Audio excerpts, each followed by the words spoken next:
ఆ memory power ఎలా వచ్చింది? ధ్యానం చేయడం ద్వారా, ఒక మెడిటేషన్ చేయడం ద్వారా అంత మెమరీ పవర్ వచ్చింది. ఏ బుక్లో ఒక పేజీ చెప్తే, ఆ పేజీ నెంబర్ చెప్తే ఆ బుక్లో ఏముందో అనర్గళంగా చెప్పేవారంట. మరి అలా అలా అంత అద్భుతంగా షార్ప్గా అవ్వాలంటే ఏం చేయాలమ్మా మనం? ప్రతిరోజు కూడా మెడిటేషన్ అనేది చేయాలి. చేస్తే మన దారి ఎటు వెళ్ళాలి, ఎటు వెళ్ళకూడదు, ఏది మంచి మార్గం అని మనకే విచక్షణ జ్ఞానం అనేది కలుగుతుందనమాట.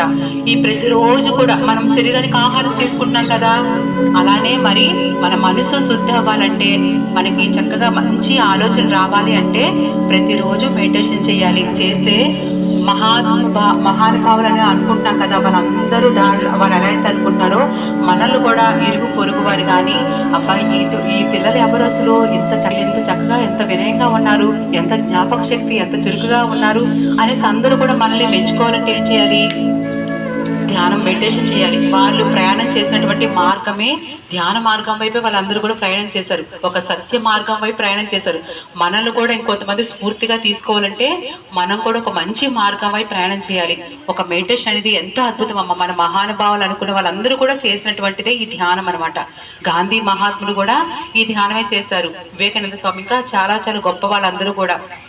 ఓకేనా? ఒక్కసారి మెడిటేషన్ చేద్దామమ్మా.